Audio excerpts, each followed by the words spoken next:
Hey everyone, welcome back to another tutorial from Wake&Tech. Today in this episode, we will be learning how to find your public account ID on Kraken. Your public account ID is often used for API account verification or a linking service, so if you want to find that, then it is super easy. First of all, launch open the Kraken app on your smartphone and log into your account.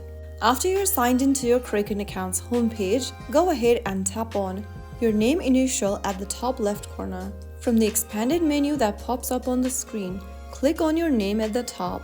You'll then end up in this account details page.